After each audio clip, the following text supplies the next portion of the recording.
আজি দলামাৰাত কাৰণে খুব ভাল দিন। তিনিটাকৈ প্ৰজেক্ট আমি ভূমি পূজন কৰিলোঁ। এটা হৈছে কাৰ্বি হেমটুন চিফ মিনিষ্টাৰ আনটাইড ফাণ্ডৰ পৰা 35 লাখ ৰুপিজ। সেইটো আমি এই বছৰতে কমপ্লিট কৰাৰ কাৰণে প্লেনিং কৰিছোঁ। আৰু এটা আছে জগন্নাথ স্কিল ডেভেলপমেণ্ট চেণ্টাৰ, সেইটো 1.5 কোটি টকা। আৰু এটা school tea garden model school, সেইটো আগতে জুনিয়ৰ কলেজ বুলি কৈছিলে, হায়াৰ ছেকেণ্ডেৰী, ক্লাছ 12লৈকে থাকিব। তো সেইটো 2,70 লাখ, মোটামুটি 4.5 কোটি টকাতকৈও বেছি কাম আজি আৰম্ভ হৈছে। এইটো খুব ভাল দিন বুলি ক'ব লাগিব। কেলৈ ক'লে এডুকেশ্যন ইনষ্টিটিউট এটা আমি আজি আৰম্ভ কৰিছোঁ, এটা স্কিল ডেভেলপমেণ্ট ট্ৰেইনিঙৰ ইনষ্টিটিউট এটা আমি আৰম্ভ কৰিছোঁ। আৰু এটা জাতিৰ যিটো পৰিচয় তাক বচাই ৰাখিবলৈ কাৰণে এটা অনুষ্ঠান কাৰ্বি হেমটুন, এইটো আজি দলামাৰাত আমি আৰম্ভ কৰিছোঁ। চ' গতিকে যদি চাব যোৱা যায়, আজি দলামাৰাৰ কাৰণে খুব ভাগ্যৰ দিন আৰু খুব আনন্দৰ দিন।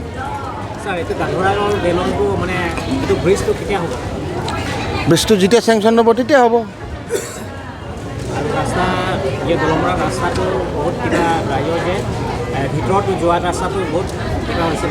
তোমালোকৰ প্ৰব্লেম ক'ত হৈছে?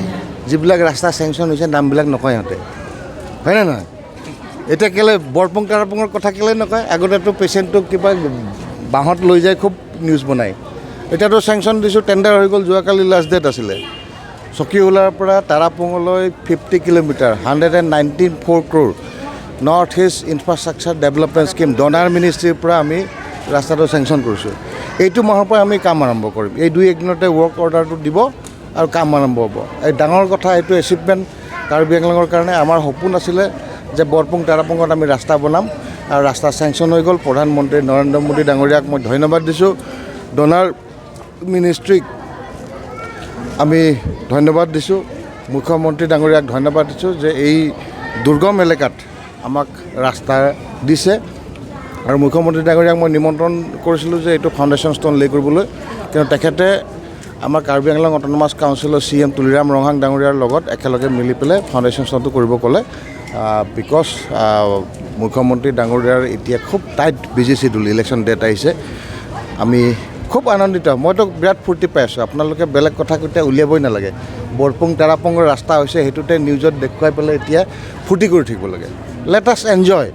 ইমান দিনৰ মানুহৰ এটা সপোন, আজি 77 years ইণ্ডিপেণ্ডেণ্ট, তাৰপিছতে একটা ৰাস্তা পাইছে য'ত আজি কিবা ক্ৰাইম কৰিলে মানে পুলিচ যাব নোৱাৰে, কিবা বেমাৰ হ'লে মানে হস্পিটেলত লৈ আহিব নোৱাৰে, হস্পিটেল পাই মানে মানুহ মৰে। তেনেকুৱা জেগাত আমি ৰাস্তা দিছোঁ যাতে মানুহৰ অসুবিধাবিলাক দূৰ হয়। So' you should focus on those matters also'. বেয়া যেতিয়া কাম নহয় তেতিয়াতো খুব নিউজ পোৱা যায়, যেতিয়া কাম আৰম্ভ হৈছে তেতিয়া পজিটিভলি ল'ব লাগে। খালি দা ধৰা কৈ থাকিলে হ'ব নেকি? দাটোতো ধৰাই আছে, শুকাই আছে, চিন্তা কৰিব নালাগে। ধৰাত এতিয়া চাব চেণ্টাৰ বনি আছে। এইটো নিউজটো বনাইছে নাই আপোনালোকে? বনাইছে নে নাই বনোৱা? নাই বনোৱা। ক'ত বনাব? আপোনালোকে নোহোৱাটো দেখাই থাকিব, হোৱাটোও দেখাবি কেতিয়াবা কেতিয়াবা। মানুহেতো গম পাব লাগে কাম কিমান হৈছে। নাই হোৱাটোতো চবেই জানে, হোৱাটো দেখাবি। ধৰাত এতিয়া চাব চেণ্টাৰ হৈ আছে, 52 লাখ টকা দি পেলাই আমি কাম আৰম্ভ কৰিছোঁ। ধৰাত 2টা ব্ৰিজ আমি চেংচন দিছোঁ, ইলেকশ্যনৰ পিছতে টেণ্ডাৰ হ'ব, এইটো বছৰতে কাম আৰম্ভ হ'ব। আজি আমি ধৰালৈকে ৰাস্তাটো কিমান আছে ছাৰ্ভে কৰি, মোৰ আৰু 2 বছৰ আছে এইটো সমষ্টিত। তো গতিকে তেতিয়ালৈকে যদি মই দি যাব পাৰোঁ, I will be the happiest person.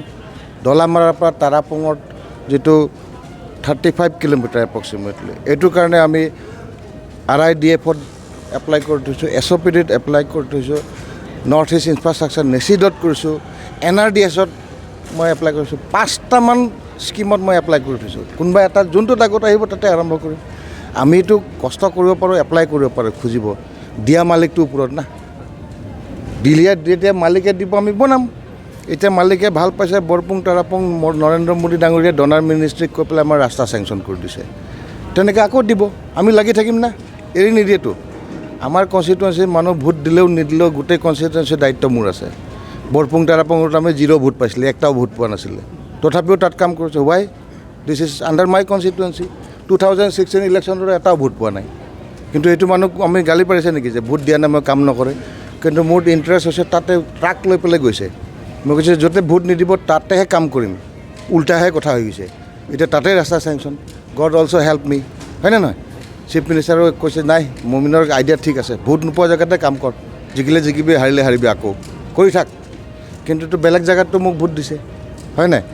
I am fortunate enough, মই লাকি যে ভোট নিদিয়াকৈ জিকি আহি পেলাই বেলেগৰ ভোট লৈ জিকি আহি ভোট হাৰা জেগাত মই কাম কৰি আছোঁ। এইবিলাক মানুহ কিমান এতিয়া একদিন কান্দিব এইবিলাক মানুহে আমাক আৰ্লেং পাৰক কৈ পেলাই ভোট নিদি পেলাই, জিৰ' ভোট, আমাৰ বুথ কমিটি সভাপতিও দিয়া নাই। কিন্তু one day they will cry, ইহঁতৰ ভোট নিদিয়া জেগাত মই ৰাস্তা দি দিছোঁ, তাতে আমি হস্পিটেল দিছোঁ এইবাৰ তাৰাপুঙত, তাতে আমি কাৰেণ্ট দিছোঁ, ঘৰ দিছোঁ, হয় নে নহয়? ৰেচন কাৰ্ড আহিছে, চবটোতো মই কৰিছোঁ, অন্যায় কৰা নাই। মোক কিমান অন্যায় কৰি থাকিব, let them do, but I will work as a MLA, what is my responsibility I know'. গোটেই বোকাজান কনষ্টিটুৱেঞ্চিৰ 1,50,000 ভোটাৰৰ মই মালিক, মই গাৰ্জেন, মালিক বুলি নকওঁ, আই এম গাৰ্জেন।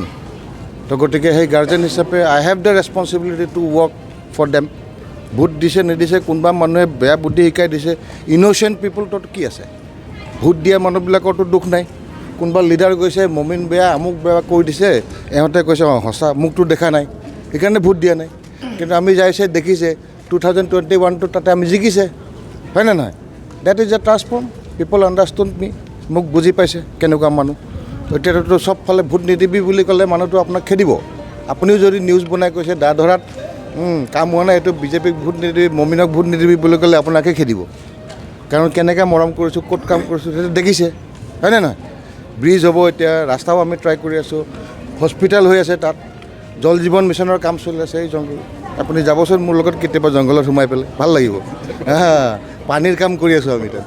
এতিয়া টাৱাৰ দিছোঁ আমি, ৰং টেকে নিচিনা যোৱা জেগাতে এতিয়া কাৰেণ্টৰ এইটো জিঅ' টাৱাৰ পায়। আগতেতো আমি ইয়াত থাকোঁতে ভয় লাগে, কোনোবা ফালে ইয়াতে মাৰি দিলেতো খবৰো নাপাব। এতিয়াতো জিঅ' টাৱাৰ লগে লগে গম পাই যায়। এইদিনা এইটো মাৰ্ডাৰ ৰেপ কেছ হৈছে, মইতো লগে লগে গম পাইছোঁ, লগে লগে SP ক ফোন কৰিছে, মানুহ পঠিয়াইছে, কালপ্ৰিটটো এৰেষ্ট কৰিছে, হয়নে নহয়? প্ৰম্পটলি মই গম পাইছোঁ, উইদিন 2 আৱাৰ্ছত মানুহ হেৰি কৰিছোঁ। আৰু ইয়াৰ স্থানীয় মানুহ মোক হেল্প কৰিছে ধৰিবলৈ কাৰণে। তাৰপিছত মানুহ গৈ পেলাই কাজিয়াকো মানে কি থানা ঘেৰাও কৰিছে, মই ফোনত লগাই পেলাই ৰিকুৱেষ্ট কৰি দিছোঁ যে নকৰিবি, কি কৰিব লাগে মই কৰিম, I will take action according to law'. Highest punishment এইটো কালপ্ৰিটে পাব, গতিকে আপোনালোকে থানা ঘেৰাও কৰিব নালাগে, already culprit has been booked. এনেকুৱা ধুনীয়া হৈছে কামবিলাক। এতিয়া টাৱাৰ লৈ পেলাই মোবাইলটো আপুনি চলাই থাকিব আৰু আমাক গালি পাৰিছে কাম নাই হোৱা বুলি ক'লে কেনেকুৱা হ'ব, হয়নে নহয়? ঠিক আছে, অ'কে।